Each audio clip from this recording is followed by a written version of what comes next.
I thought I knew who she was. I truly believed that everything between us was honest, that the laughter, the whispers at 3 a.m., and the way she looked at me were real. She seemed so authentic. But then it happened, and I'm still standing here, staring at the wall, unable to believe that this is my life now. It's as if she reached into my head and surgically removed our entire past, erasing every memory and every promise as if they were nothing but lines in the sand. How is this even possible? Everything felt so right. The foundation was solid, the walls were up, the future was planned. But in reality, it was a calculated deception I never saw coming. I didn't just lose a woman. I lost my grip on reality. I never thought that human feelings, the kind I thought were sacred, could be sold so cheaply, like a used trinket at a roadside stall. The journey from Krakow had been a blur of boarding passes and stale coffee, but the moment Marek stepped off the ferry onto the pier at Tagbilaran, the fatigue evaporated. He wasn't here for the luxury resorts or the neon-lit tours. He was a man who appreciated the simple mechanics of life: good wood, solid foundations, and honest people. Panglao greeted him with a humid embrace. He found a modest bungalow tucked away from the main road, surrounded by bougainville and the constant rhythmic chirping of cicadas. It was exactly what he wanted, a place where he could hear his own thoughts. On his second evening, Marek wandered away from the tourist traps of Alona Beach. He preferred the side streets, where the smoke from charcoal grills filled the air, and the locals sat on plastic crates, laughing over bottles of beer. He ended up at a small, open-air diner near the water's edge. That was where he saw Aila. She wasn't the loudest person in the room, but she was the one his eyes kept returning to. She was helping out behind the counter, moving with a quiet efficiency that spoke of someone used to hard work. When she brought him his drink, their eyes met, and for a second, the noise of the diner seemed to fade. "You're not eating the tourist menu," she noted, her voice steady and melodious. She pointed to his plate of local lechon kawali. Marek smiled, a genuine expression that crinkled the corners of his eyes. "I've had enough international cuisine for a lifetime. I wanted something real." Aila leaned against the wooden pillar near his table, looking at him with a mixture of curiosity and something else, something that looked like a deep-seated weariness she was trying to hide. "Real can be heavy sometimes, Marek. Most people come here to forget what's real." "I'm not most people," he said simply. They talked for an hour. Aila told him she had recently moved back to Panglao from Cebu to stay with her aunt. She spoke about the city with a subtle shudder, mentioning a life that wasn't hers and a man who treated people like objects. Marek didn't press for details. He knew what it was like to leave a wreckage behind. As the moon rose over the Bohol Sea, casting a silver path across the water, Marek felt a connection he hadn't experienced in years. Aila was sharp, observant, and seemed to possess a soul that matched the rugged beauty of the island. "I'm going to the Chocolate Hills tomorrow," Marek said as he stood up to leave. "I have an extra helmet. If you're not working, I'd like the company." Aila looked at him, searching his face for the hidden motives she was so used to seeing in foreigners. She saw only a man who looked like he meant what he said. "The hills are beautiful this time of year," she said softly. "Pick me up at 8. Marek walked back to his bungalow that night, feeling the weight of his loneliness lifting. He didn't see himself as a savior, and he didn't see her as a prize. For the first time in a very long time, he just felt like a man who had finally found a reason to stay exactly where he was. He looked at the stars and let out a breath he didn't know he'd been holding, convinced that this island was finally going to give him the honesty he had been searching for. The next morning, the sun climbed over the horizon like a slow-burning fuse. Marek was awake before his alarm, fueled by a nervous energy he hadn't felt since his 20s. He checked the tires on his rented scooter, adjusted his mirrors, and made sure the spare helmet was clean. He was a man who planned for every contingency, but as he drove toward the diner, he realized he had no blueprint for what he was feeling. Aila was waiting by the mahogany tree, exactly where she said she'd be. She had tied a flannel shirt around her waist over a simple tank top, and her expression was guarded but expectant. "You're on time," she said, taking the helmet. Most tourists learn island time by their second day and show up an hour late. "I'm not here to waste time," Marek replied, and the weight of the statement hung in the air for a second before he kicked the engine to life. As they crossed the bridge from Panglao to the main island of Bohol, the scenery shifted from coastal palms to deep prehistoric greens. The wind whipped past them, carrying the scent of damp earth and wood smoke. Aila sat close behind him, her hands resting lightly on his hips to steady herself. It was a simple, practical touch, but it felt like a current of electricity against Marek's skin. They rode for nearly 2 hours, passing through sleepy municipalities where children waved from the roadside and old men sat in the shade of Saudi stores. By the time they reached the viewing deck of the Chocolate Hills, the heat was beginning to shimmer off the asphalt. They stood at the railing, looking out over the 1,200 symmetrical mounds that rolled out toward the horizon like a vast green sea. "It's incredible," Marek whispered. "It doesn't look real." "That's the problem with this place," Aila said quietly, her eyes fixed on a distant point. "Everything looks like a dream until you try to build a life on it.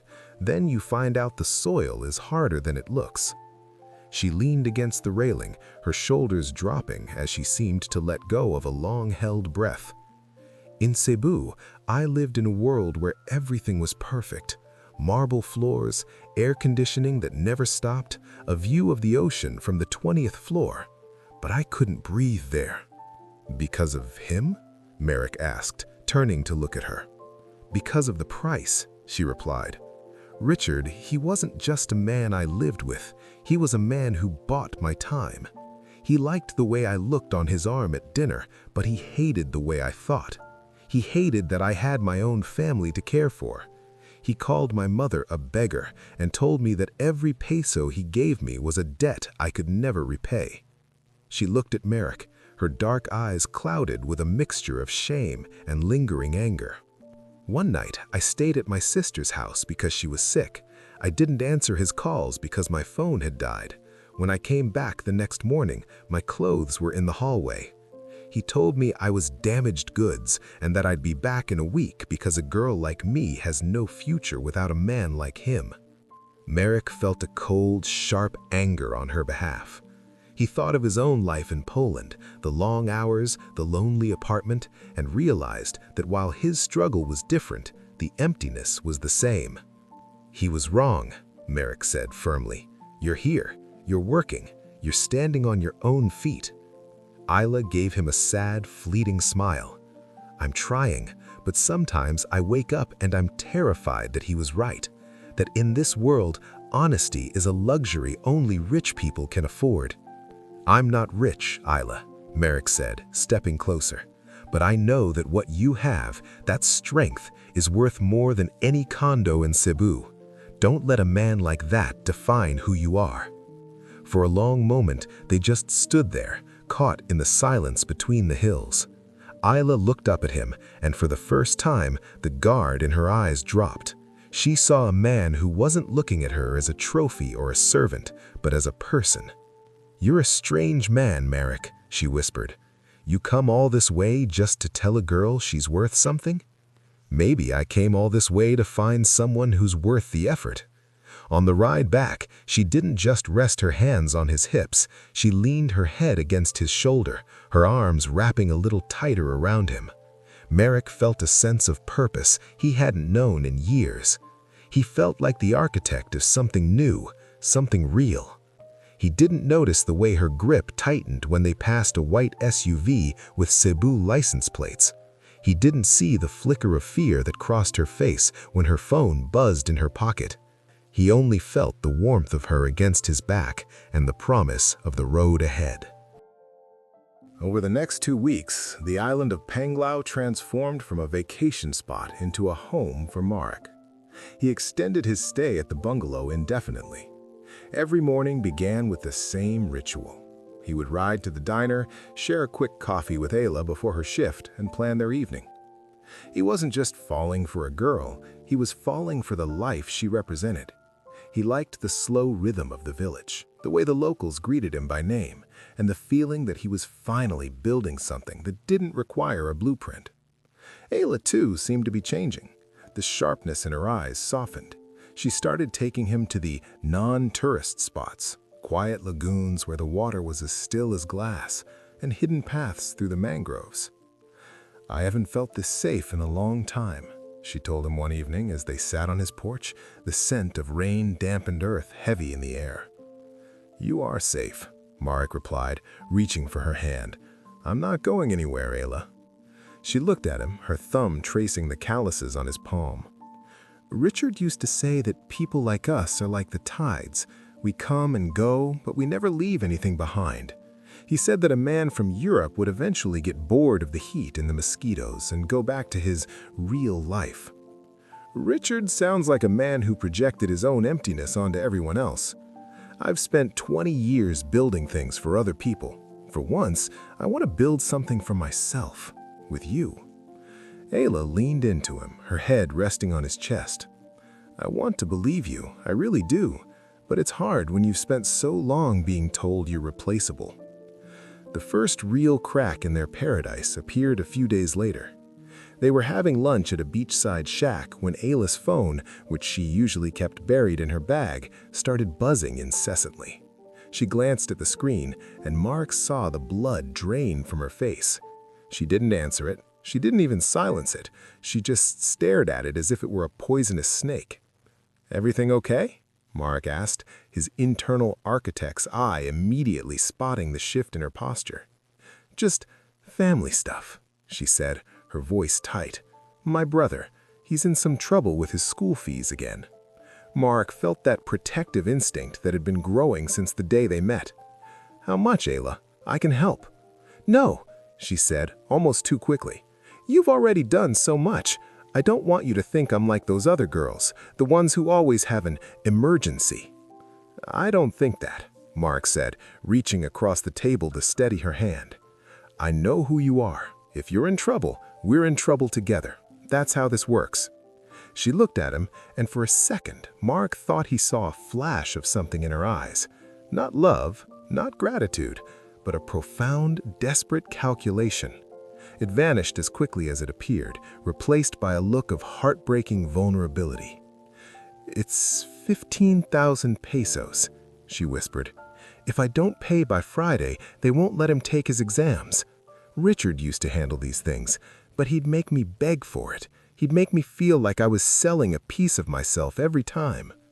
Mark didn't hesitate. He pulled out his wallet and counted out the notes. It wasn't a fortune to him, it was the cost of a few nice dinners in Krakow. But for her, it was a matter of survival. "Take it," he said, "and don't ever compare me to him again. I'm doing this because I care about you, not because I want to own you." Aila took the money, her fingers trembling. "I'll pay you back, Marek, I promise. I'll work extra shifts at the diner." "You don't have to," he said. That night, for the first time, Aila didn't go back to her aunt's house. She stayed at the bungalow. As they lay in the dark, listening to the fan hum and the waves crash in the distance, Mark felt like he had finally secured the anchor. He felt like he had proven he was better than the monster in Cebu. He didn't see her get out of bed at 2 a.m. He didn't hear the muffled vibration of her phone as she stepped into the bathroom, and he didn't see the message she sent to a number saved simply as R. "I have the money for the ferry and the arrears. I'm coming to Cebu this weekend to talk. Please don't be angry anymore." The week following the money loan was the most intense Marek had ever experienced.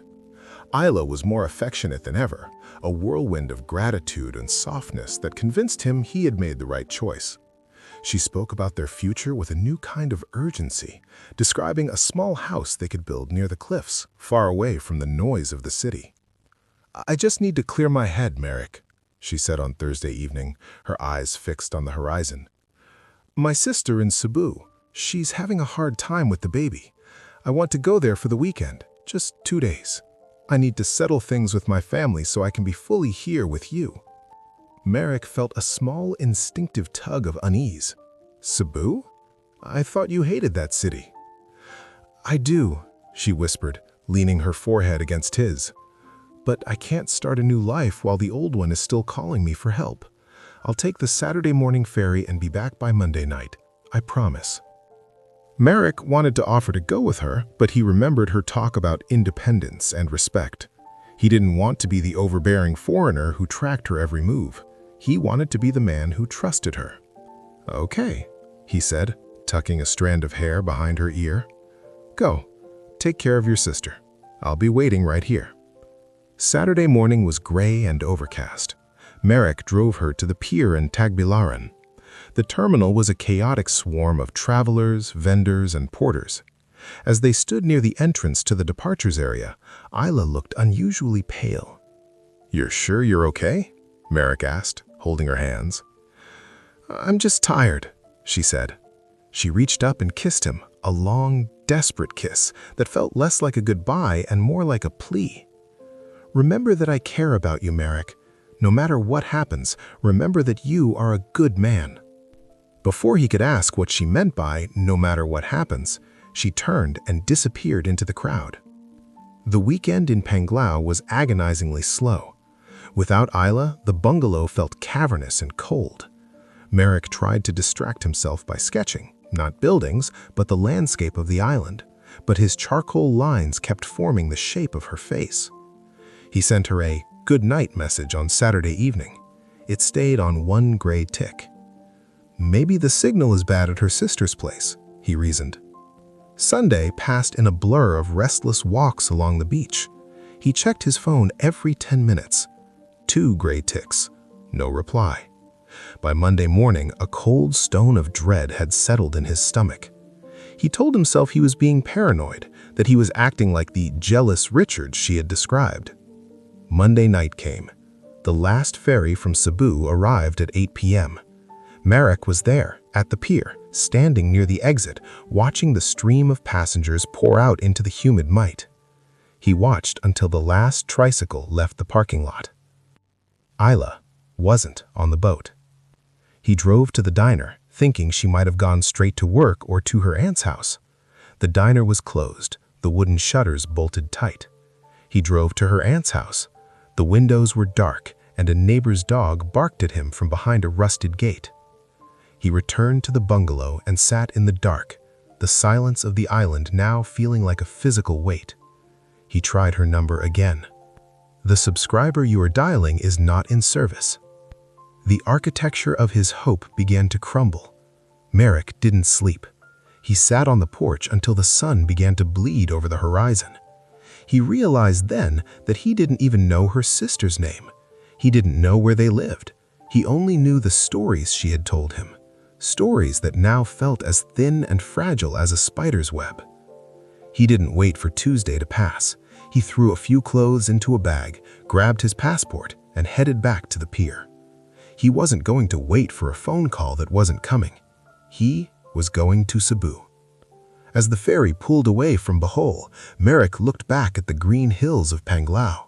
He realized with a sickening jolt that he had given her 15,000 pesos, exactly the amount needed for a first-class ticket, a week's arrears on a debt, and a fresh start. "I thought I was the hero," he whispered to the salt spray. "But I think I was just the financier." Cebu City was a violent shock to the system. After the slow rhythmic pulse of Panglao, the metropolis felt like a machine designed to grind a man down. Marek stepped off the ferry and was immediately engulfed by a sea of yellow taxis, the roar of modified jeepneys, and the thick, suffocating smell of exhaust fumes. He didn't have an address, but he had a name, the Horizon Towers. Aila had mentioned it once, a fleeting comment about the silver cage where Richard lived. It was one of the most expensive developments in the IT Park district, a place where the wealthy insulated themselves from the chaos of the streets below. Horizon Towers, Marek told the taxi driver. Big money there, sir, the driver remarked, glancing at Marek in the rearview mirror. You visiting a friend? I'm looking for someone, Marek said, his voice flat. As the taxi crawled through the gridlocked traffic of Benilad, Marek stared out at the sprawling slums that sat in the shadows of the high-rises. He began to understand why Aila had talked about survival strategies. In this city, you were either at the top or you were being stepped on. The Horizon Towers were even more imposing than he had imagined. Two monoliths of steel and tinted glass, guarded by men in crisp uniforms carrying shotguns. Marek stood on the sidewalk for a long time, looking up. The sun reflected off the windows, blinding him. He felt small, out of place, and deeply foolish. He walked toward the lobby doors, but a security guard stepped forward, his hand resting casually on his belt. Guest of which unit, sir? I'm looking for Richard. I don't have the unit number. He's an American, retired. The guard looked him over. Marek's wrinkled shirt, his tired eyes, his cheap backpack. Many Americans here, sir. Without a unit number or an appointment, I cannot let you in. His name is Richard, Marek repeated, his voice rising with a desperate edge. He lives here with a girl, Aila. The guard's expression shifted. It wasn't a look of recognition, it was a look of weary familiarity. He sighed and looked at his partner.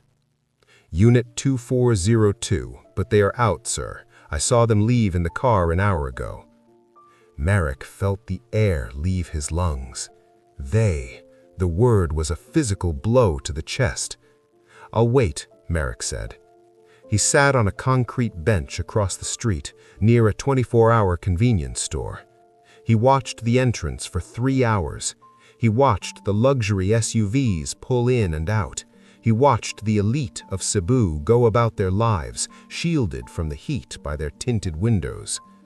He thought about the money. He thought about the sick brother. He thought about the way she had kissed him on the pier in Taglibaran. Was that kiss a goodbye, or was it just a job well done? At 6:30 p.m., the silver Mercedes pulled up. Marek stood up, his heart hammering so hard he could feel it in his throat. The car slowed down at the gate. The windows were tinted, but as the guard checked the pass, the passenger side window rolled down halfway. It was Aila. She was wearing a silk blouse he'd never seen. Her hair was perfectly styled, and she was wearing a pair of gold earrings that caught the evening light. She wasn't looking out the window. She was laughing at something the driver had said. Then the car moved forward, and Marek saw the driver. Richard was older than he had pictured, nearly 70, with thin white hair and skin that looked like wrinkled parchment. He looked frail, but he sat behind the wheel of that expensive car with a terrifying sense of ownership. Marek pinched shout. He didn't run to the car. He just stood there, paralyzed. As the car entered the garage, the window rolled back up, but for a split second, Aila's eyes drifted toward the street. She saw him. Marek knew she saw him because her smile didn't just fade, it vanished. Her face turned into a mask of pure, icy indifference. She didn't look shocked. She didn't look guilty. She looked like she was looking at a stranger who was blocking her path. The car disappeared into the dark maw of the parking deck. Marek stood on the sidewalk as the humidity of Cebu turned into a cold sweat.